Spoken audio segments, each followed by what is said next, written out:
जय हिंद दोस्तों, आज हम लोग न्यूमेरिकल क्वेश्चन करेंगे। जो भी बाइपोलर जंक्शन ट्रांजिस्टर से रिलेटेड क्वेश्चन आते हैं, न्यूमेरिकल क्वेश्चन बनते हैं, आज हम उनको हल करेंगे। और इससे पहले हमने देखा था कि IC-BO और IC-EO में रिलेशन, जो कि दोनों ही लीकेज करंट थी। और उससे पहले के लेक्चर में हमने देखा था कि अल्फा, बीटा और गामा में कैसे रिलेशन को फाइंड आउट करते हैं। तो उसका यूज़ करके हमने क्या किया था, कुछ फार्मूले को ड्राइव किया था। तो आज हम उन फार्मूलों का यूज करके कुछ न्यूमेरिकल जो बनते हैं, न्यूमेरिकल क्वेश्चन बनते हैं, आज हम उनको हल करेंगे। आप फिर चाहे कॉम्पिटिटिव एग्जाम में बैठे हो या फिर रिटन एग्जाम में बैठे हो, दोनों ही प्रकार के एग्जाम में आपका क्या होता है, इस प्रकार के क्वेश्चन बनते हैं। तो आप न्यूमेरिकल पे भी फोकस करके हुए चलिएगा। तो आज का जो लेक्चर है उसमें हम लोग न्यूमेरिकल को सीखेंगे, कुछ न्यूमेरिकल को अभ्यास करेंगे। तो चलते हैं, आज का वीडियो करते हैं स्टार्ट। सर वो न्यूमेरिकल पार्ट्स, हाँ मैंने न्यूमेरिकल की सीट रखी हुई थी यहाँ पे बना के, हाँ कुछ क्वेश्चन रखे हुए थे, नहीं वो टेबल पे थी, देखिए नहीं आप उधर देखिए, टेबल पे होगी, ठीक। और सर ब्लैक मार्कर वो उधर रखा है टेबल पे, उस पर इंक भी डाल दीजिएगा, 1 मिनट, हाँ इंक भी डाल दीजिएगा। और नहीं साइड में देखिए, आप रखा हूँ उधर साइड में देखिए, उसी पर डाल दीजिए, इंक डाल दीजिए और सीट हमें दे दीजिएगा। क्वेश्चन स्टार्ट करें, ठीक है। तो देखिए हमारे पास जो पहला क्वेश्चन आता है, हम लोग करते हैं स्टार्ट। और पहला क्वेश्चन हमारे पास जो आता है वो देखिए क्या है, क्वेश्चन नंबर पहला जो कि हमारे पास आता है। देखिए क्वेश्चन क्या कह रहा है, सर ये जो मैं क्वेश्चन बता रहा हूँ, इस क्वेश्चन को ज़रा स्क्रीन पर भी लगा दीजिएगा ताकि स्टूडेंट को समझने में कोई दिक्कत ना हो, ठीक है। तो देखिए पहला क्वेश्चन कहता है, एक ट्रांजिस्टर के अल्फा का मान 0.995 है तो उसके बीटा का मान ज्ञात कीजिए। सिंपल सी बात है, कहने का मतलब है एक ट्रांजिस्टर है जिसका अल्फा की वैल्यू दी गई है 0.995, तो पूछ रहा है कि बीटा की वैल्यू ज्ञात कीजिए। तो हमें पता है कि जब हमने इससे पहले लेक्चर में देखा था, प्रीवियस लेक्चर में अल्फा बीटा में रिलेशन देखा था, तो हमने 2 प्रकार के क्वेश्चन जो फार्मूले थे हमने 2 प्रकार के देखे थे। क्या देखे थे, एक तो था बीटा बराबर अल्फा अपॉन 1 माइनस अल्फा, और एक हमने फार्मूला देखा था कि 1 प्लस बीटा बराबर 1 अपॉन 1 माइनस अल्फा। तो इन दोनों फार्मूले में से हम कोई भी फार्मूला में इसकी वैल्यू रख करके बीटा की वैल्यू ज्ञात कर सकते हैं। तो हम इसमें रख लेते हैं, फर्स्ट फार्मूले में रख लेते हैं और इसको हल करते हैं। देखिए बीटा इक्वल टू अल्फा है, तो अल्फा है 0.995 अपॉन 1 माइनस 0.995, ठीक है। तो इसमें क्या करेंगे, 995 और पॉइंट हटा के हम लाएंगे नीचे, तो ये हो जाएगा 1000 अपॉन, अगर हम देखें इसको तो क्या हो जाएगा, ये हो जाएगा 1000। मैं बड़ा शॉर्ट में कर रहा हूँ, आप समझ जाएंगे। और ये हो जाएगा 995 अपॉन 1000, ओके। तो अभी इसको अगर हम सॉल्व करेंगे तो होगा 995 मल्टीप्लाई 1000 और अपॉन हो जाएगा, ये इससे माइनस होगा तो बचेगा 5 मल्टीप्लाई 1000। ये 1000 कैंसिल हो जाएगा तो बचेगा हमारे पास 995 अपॉन 5, ये इससे कैंसिल होगा तो क्या बचेगा, ये हमारा बीटा के इक्वल है। तो ये हमारा बचेगा 1 और बचा 4, हुआ कितना हमारे पास 49, तो हुआ 9 मतलब 45, फिर बचा हमारे पास 45 तो 9। तो हमारे बीटा की जो वैल्यू आएगी वो 199 आएगा, ठीक है। तो यहाँ से हम समझ पाए कि जो बीटा की वैल्यू है वो 199.5 आई है। ये तो एक बेसिक सा क्वेश्चन था जिसमें ये अल्फा दिया था और बीटा में फाइंड आउट किया था। तो अब हम चलते हैं अगले नेक्स्ट क्वेश्चन की तरफ। अब हम लोग नेक्स्ट क्वेश्चन की तरफ बढ़ते हैं। देखिए अगला क्वेश्चन क्या कह रहा है कि एक ट्रांजिस्टर है जो कि 100 माइक्रो एम्पियर की बेस करंट लेता है, जबकि कलेक्टर करंट का मान 10 मिली एम्पियर है। क्या कह रहा है कि जो बेस करंट है IV वो कितनी है, हमारे पास 100 माइक्रो एम्पियर है, और कह रहा है कि जो IC है कलेक्टर करंट वो है 10 मिली एम्पियर, और बता रहा है कि अल्फा और बीटा का मान ज्ञात कीजिए। अल्फा बराबर ज्ञात कीजिए और बीटा बराबर ज्ञात कीजिए। तो यहाँ पे सबसे पहले आपको ध्यान देना होगा कि अगर इसकी यूनिट जो है वो समान नहीं है तो इसकी यूनिट को पहले हमें समान करना होगा।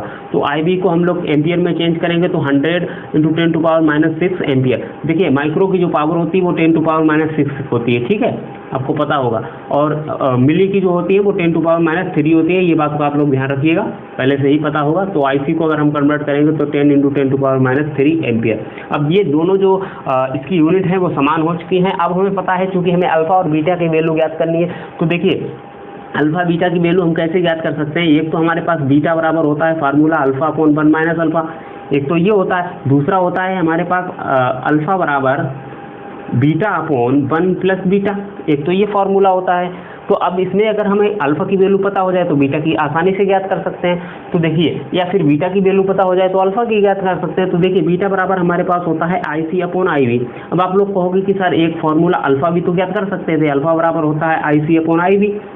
सॉरी IE, तो आपको पता होगा कि IB और IC की वैल्यू दी गई है, IE की वैल्यू दी नहीं गई है, तो हम बीटा की वैल्यू यहाँ इजीली ज्ञात कर सकते हैं क्योंकि IC की भी है और IB की भी है, तो इसलिए हम बीटा की इक्वल हम लोग ज्ञात कर लेंगे। तो वैल्यू रखेंगे 10 × 10⁻³ अपॉन IB की वैल्यू रखेंगे तो आएगा 100 × 10⁻⁶।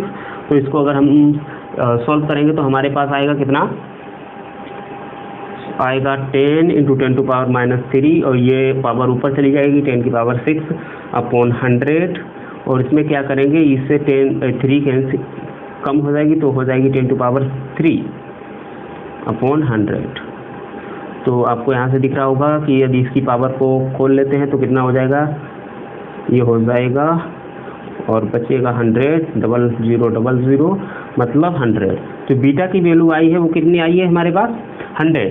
बीटा की वैल्यू हमारे पास कितनी आई है, 100 आई है। तो अभी हमें बीटा पता लग गया, अब हमें अल्फा का पता करना है। तो अल्फा के लिए हम इस फॉर्मूले में रख लेंगे।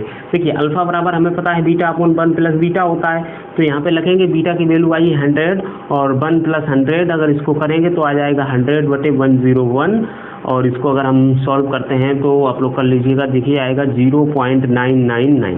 ओके, तो यहाँ पे अल्फा की जो वैल्यू आएगी वो आएगी 0.999। ठीक है, तो यहाँ से आप देख पाए इस प्रकार के भी आपसे क्वेश्चन पूछे जा सकते हैं। अब हम लोग चलते हैं अगले क्वेश्चन की तरफ। तो देखिए अगला क्वेश्चन हमारा क्या कह रहा है कि एक ट्रांजिस्टर के अल्फा का मान 0.98 है। कह रहा है कि अल्फा की जो वैल्यू है वो है 0.98, और कह रहा है तथा ट्रांजिस्टर कॉमन एमिटर कॉन्फ़िगरेशन में संयोजित है। यदि बेस करंट, क्या बेस करंट IB बराबर 0.2 मिली एम्पियर के तुल्य परिवर्तन हो। क्या कह रहा है, ध्यान से सुनना, परिवर्तन हो। जब भी किसी चीज़ में परिवर्तन होता है तो हम उसे किससे डिनोट करते हैं, उसके आगे डेल्टा लगा लेते हैं, और डेल्टा बराबर 0.2 मिली एम्पियर हो गया। ओके, इसके बाद क्या कह रहा है, तब कलेक्टर करंट में परिवर्तन, कलेक्टर करंट में परिवर्तन ही हमें ज्ञात करना है, मतलब डेल्टा IC बराबर हमें ज्ञात करना है। तो हमें पता है, हमारे पास एक फॉर्मूला होता है, क्या होता है, अल्फा बराबर delta IC upon delta IE। लेकिन आपको यहाँ पे दिख रहा होगा कि डेल्टा IE तो दी नहीं गई, डेल्टा IE तो दी नहीं गई, लेकिन हमें पता है वहीं पे बीटा बराबर भी तो होता है, बीटा बराबर होता है delta IC upon delta IB। ये होता है कि नहीं होता है, ध्यान से देखना। तो अभी हमें पता है कि यदि हमें बीटा पता लग जाए तो IC हम इजीली ज्ञात कर सकते हैं। और बीटा हम कहाँ से ज्ञात कर सकते हैं, क्योंकि हमें पता है बीटा बराबर होता है अल्फा अपॉन 1 - अल्फा। तो यहाँ पे हम अगर अल्फा की वैल्यू रखें तो हमारे बीटा प्राप्त हो जाएगा, और बीटा फिर हम इस इक्वेशन में रखेंगे IB, डेल्टा IB और बीटा की वैल्यू, तो हम यहाँ से डेल्टा IC इजिली ज्ञात कर सकते हैं। ठीक है, तो देखिए हम किस में रखेंगे, सबसे पहले हम रखेंगे इसमें अल्फा की वैल्यू। तो अल्फा की वैल्यू रखने पर हमारे पास आएगा 0.98 अपॉन 1 - 0.98। अगर हम इसको सॉल्व करेंगे तो 98 अपॉन 100 अपॉन 2, और आ जाएगा इसके अपॉन आ जाएगा 100। मैं बड़ा शॉर्ट में कर रहा हूँ, और इधर आ जाएगा 98 × 100/2 × 100, 100 से 100 कैंसिल हो जाएगा, आ जाएगा 49। तो आपको पता है अल्फा की जो वैल्यू आएगी 49 आएगी। ठीक है, कितनी आई, 49। तो अभी 49 इस इक्वेशन में हम लोग रखते हैं, तो 49 सॉरी ये बीटा की वैल्यू आई थी, सॉरी ये बीटा इक्वल टू, अब हम यहाँ पे रखते हैं डेल्टा IC, तो हमें फाइंड आउट करना है, और डेल्टा IB है जिसका मल्टीप्लाई इधर हो जाएगा, तो कितना बचेगा आपके पास 0.2 मिली एम्पियर। क्योंकि हमने ये मिली एम्पियर में रखा है तो हमारा आंसर भी किस में आएगा, मिली एम्पियर में। तो इसको देखिए जब भी हम हल करेंगे तो आएगा 10, और हमें पता है ये कितना होता है 98/10, तो 10 से पॉइंट लगाएंगे यहाँ डेल्टा IC, तो डेल्टा IC बराबर आ जाएगा 9.8 मिली एम्पियर। तो यहाँ से हम समझ पाए कि जो कलेक्टर करंट में जो परिवर्तन होगा वो कितना होगा, 9.8 मिली एम्पियर का होगा। तो इस तरीके से भी आपसे क्वेश्चन एग्जाम में पूछे जा सकते हैं। तो अगला क्वेश्चन की तरफ हम बढ़ते हैं। देखिए अगला क्वेश्चन हमसे क्या कह रहा है, अगला क्वेश्चन कह रहा है एक ट्रांजिस्टर में धारा लाभ बीटा का मान, जी हाँ, धारा लाभ बीटा का जो मान है वो है 60 तथा कॉमन बेस कॉन्फ़िगरेशन में संयोजित है। स्थिर कलेक्टर वोल्टेज पर यदि एमीटर करंट 2 मिली एम्पियर है, मतलब 2 मिली एम्पियर, क्या है IB क्या बोल रहा है, कलेक्टर वोल्टेज पर यदि एमीटर करंट IE जो है वो कितनी है, 2 मिली एम्पियर है, आई 2 मिली एम्पियर है, एसी धारा प्रभावित हो रही हो तो एसी कलेक्टर धारा ज्ञात कीजिए। पूछ रहा है कि एसी कलेक्टर धारा मतलब आईसी बराबर ज्ञात करना है। तो हम यहाँ से क्या ज्ञात कर सकते हैं, आपको पता है बीटा बराबर होता है अल्फा अपॉन 1 माइनस अल्फा। चूंकि हमें पता है अल्फा बराबर जो होता है वो होता है आईसी अपॉन आईई, तो यहाँ से हम इजीली रख सकते हैं। आईई को यहाँ हमें दिया गया है, हम रख देंगे और आईसी की वैल्यू यहाँ से फाइंड आउट कर लेंगे। लेकिन हमें पता होना चाहिए अल्फा की वैल्यू। उस समय हमें क्या पता होना चाहिए, अल्फा की वैल्यू, और अल्फा की वैल्यू हम इस इक्वेशन से प्राप्त कर सकते हैं। तो देखिए कैसे करेंगे। सबसे पहले हम इसमें वैल्यू रखेंगे, तो बीटा की वैल्यू है 60 बराबर अल्फा अपॉन 1 माइनस अल्फा। इधर मल्टीप्लाई करेंगे तो 60 माइनस 60 अल्फा, और आ जाएगा इधर अल्फा, और ये अल्फा की वैल्यू इधर लाएंगे तो 60 माइनस इधर पहुँच जाएगा ये, तो ये हो जाएगा 61 अल्फा। ध्यान से देखना, और अल्फा की जो वैल्यू आएगी वो 60/61 आएगी। अब 60/61 हम इसमें रखेंगे तो क्या आ जाएगा 60/61, और आ जाएगा हमारे पास आईसी की वैल्यू हमें फाइंड आउट करनी है, तो आईसी को ऐसा ही रखेंगे, और आई की वैल्यू हम यहाँ पे पुट कर देंगे 2, और इसका इसमें मल्टीप्लाई 10161 इक्वल टू आईसी। यदि हम इसको कहेंगे तो हमारे पास आएगा, एक बार तो भाग चला जाएगा, पॉइंट लगाएंगे, उसके बाद हमारे पास जो आएगा 9 और बचेगा फिर हमारे पास फिर 6 और 7। तो हमारे पास आएगा, देखिए कितना आया, आंसर मैच कर लेते हैं, 1.967 मिली एम्पियर। ठीक है, तो 1.967 मिली एम्पियर का हमारे पास आया। देखिए मैं आंसर इसलिए मैच कर लेता हूँ, शायद कैलकुलेशन में कोई कमी रह जाती है, कोई भी दिक्कत हो जाती है, तो फिर इसलिए मैं आंसर को पहले से मैच कर लेता हूँ। ठीक है, तो इस तरीके से, इस प्रकार से भी आपसे क्वेश्चन पूछे जा सकते हैं। अब हम बढ़ते हैं नेक्स्ट क्वेश्चन की तरफ। क्वेश्चन हमसे क्या कह रहा है, देखिए एक जर्मेनियम का ट्रांजिस्टर है जिसमें क्या कह रहा है कि ICVO है वो 14 माइक्रो एम्पियर है। ICVO लीकेज करंट बता रहा है, ICVO जो है वो कितने है, 14 माइक्रो एम्पियर है। ठीक है, 14 माइक्रो एम्पियर है, तथा बीटा का मान जो है 50 है। बीटा मतलब बीटा का जो मान है वो है 50 कह रहा है, एवं बेस करंट 0.2 मिली एम्पियर हो, और कह रहा है कि जो बेस करंट है IB बराबर है वो 0.2 मिली एम्पियर हो, तो कलेक्टर करंट ज्ञात कीजिए। कह रहा है कि IC बराबर ज्ञात करना है।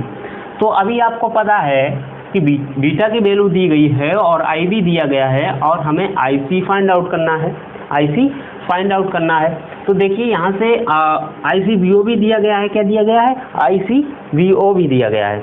तो सबसे पहले हम देखिए, एक बेसिक फार्मूला होता है, उससे भी हम लोग लगा सकते हैं, और एक होता है हमारे पास लॉन्ग मेथड। तो सबसे पहले हमें क्या करना होगा, इनकी दोनों की जो यूनिट है वो हमें क्या करना होगा, मैच करनी होगी। तो सबसे पहले इसको हम लोग चेंज कर लेते हैं, ICVO को हम 14 × 10⁻⁻6 कर लेते हैं, और इसके बाद ये हो जाएगा एम्पियर में। इसके बाद IB को भी हम चेंज कर लेते हैं, 0.2 मिली एम्पियर को हम लोग चेंज करते हैं, चलिए मिली में रहने देते हैं, 3 × 10⁻³ एम्पियर। ठीक है, नहीं इसको मैं ऐसा ही रहने देता हूँ क्योंकि ये पहले से ही मिली में है, तो फिर इसको चेंज करने की कोई ज़रूरत नहीं है। ठीक है, तो देखिए क्या होता है, हमारे पास फार्मूला होता है कि IC बराबर बीटा IB +1 + बीटा ICVO। ये इक्वेशन आपने देखी होगी, जब मैंने ICVO और ICEO में रिलेशन देखा था तो मैंने इस इक्वेशन को ड्राइव किया था। फिर मैंने इस इक्वेशन में ही IB की वैल्यू जब 0 थी तो फिर ये क्या होता था, IC = 0 हो जाएगी, और जब IC = 0 होगी तो ICEO लीकेज करंट फ्लो हो रही थी, जिसे हम लोग करते थे किसके बराबर करते थे, IC के बराबर करते थे। फिर मैंने इसको IC रखा था, तो फिर वहाँ से इक्वेशन प्राप्त की थी, आपको अब शायद ध्यान आया होगा। तो ये वाली इक्वेशन में यदि हम इसकी वैल्यू पुट करते हैं तो IC की वैल्यू हमें इजीली प्राप्त हो जाती है। तो देखिए बीटा की वैल्यू है 50 और इसकी है IB की है 0.2 मिली एम्पियर, शायद देख लेते हैं 0.2 ही है, हाँ 0.2। इसके बाद क्या करते हैं हम 1, और इसमें अगर बीटा की वैल्यू को ऐड कर देंगे तो 51 मल्टीप्लाई यह आ जाएगा हमारे पास 14 × 10⁻³ ठीक है। तो अभी इसको हम अगर मल्टीप्लाई करते हैं तो 5 × 10 लगाएंगे, कितनी बार, एक अंक बाद 10 + 51 × 14। तो इसको अगर हम मल्टीप्लाई करते हैं तो देखिए 14 × 1 = 14, 4 हासिल लगा 1, 14 और 14 70 और 1 70, 714 मल्टीप्लाई 10⁻³ तो यदि हम इसको देखेंगे तो क्या आएगा हमारे पास, देखिए इनको हम यहाँ से ले आते हैं, यहाँ पे कर लें तो ये पावर समाप्त हो जाएगी। तो इसी प्रकार से अगर हम इसमें ऐड करेंगे तो 10 + 0 0 0 और यहाँ पे इसको ऐड कर लेते हैं 0 417400 इसको ऐड करेंगे तो क्या आएगा हमारे पास, देखिए 417.10, तो आ जाएगा हमारे पास मिली एम्पियर। आईसी की वैल्यू आ जाएगी हमारे पास 10.714 मिली एम्पियर। तो यहाँ से भी आपके क्वेश्चन बनते हैं, इस तरीके से भी आपके क्वेश्चन एग्जाम में आ सकते हैं। एक और टाइप बचा हुआ है, वो भी हम आपको बताते हैं कि और किस टाइप से क्वेश्चन आ सकते हैं, उसकी मैं आपको हिंट दूंगा, बाकी आप लगा सकते हैं, कोई दिक्कत नहीं है। मैं उसकी कैलकुलेशन करके नहीं बताऊंगा, आपके होमवर्क के लिए बताऊंगा, जिसकी आप लोग कमेंट बॉक्स में आंसर हमें बता देना। ठीक है, देखिए अगला क्वेश्चन हमसे क्या कह रहा है कि एक कॉमन एमीटर पीएनपी ट्रांजिस्टर में जो बीटा की वैल्यू है वो है 200, बीटा इक्वल टू दे रहा है कि 200 है, और कह रहा है कि ICVO का मान, जो लीकेज करंट है ICVO का मान 10 माइक्रो एम्पियर है। जो ICVO है वो कह रहा है 10 माइक्रो एम्पियर है, और यदि एमीटर करंट 100 मिली एम्पियर है, कह रहा है कि जो IE है एमीटर करंट वो 100 मिली एम्पियर है, तब IB तथा IC क्या होगी। बोल रहा है कि IB बराबर और IC बराबर क्या होगी। देखिए क्या कह दिया गया, बीटा की वैल्यू दी गई है, ICVO की दी गई है और IE की दी गई है। तो हम आपको थोड़ी सी हिंट बता देते हैं। देखिए इसको सबसे पहले आप क्या करेंगे, इसकी जो यूनिट है वो इक्वल करेंगे, समान करेंगे। उसके बाद आप फॉर्मूला, देखिए आपको पता है कि हम जब हमें IC ज्ञात करनी होती है तो हमें अल्फा बराबर हम ज्ञात कर सकते हैं IC/IE।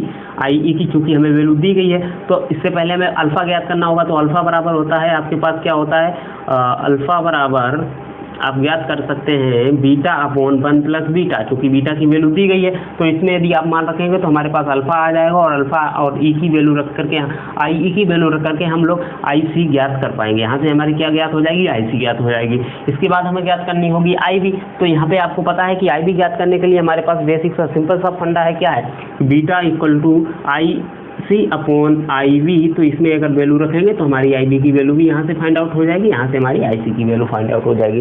तो इसका आप लोग घर पे होमवर्क कीजिएगा और लगाइएगा, उसके बाद हमारे कमेंट बॉक्स में आंसर बताइएगा। इसमें आपको IC और IB की वैल्यू के कमेंट बॉक्स में आंसर जरूर बताने हैं। यदि आप लोग इसके आंसर बताते हैं तो फिर मैं समझूंगा कि आपको जो न्यूमेरिकल आज के लगवाए गए थे वो आपको समझ में आए। तो मिलते हैं फिर किसी नए वीडियो में। उम्मीद है आपको आज का लेक्चर जो है वो समझ में आया होगा, और आपको यदि समझ में आया हो तो लाइक कीजिएगा वीडियो और शेयर कीजिएगा अपने दोस्तों तक। हाँ, यदि आप मेरे YouTube चैनल पर नए हैं तो चैनल को सब्सक्राइब भी कर लीजिएगा। मिलते हैं किसी नए वीडियो में, तब तक के लिए जय हिंद।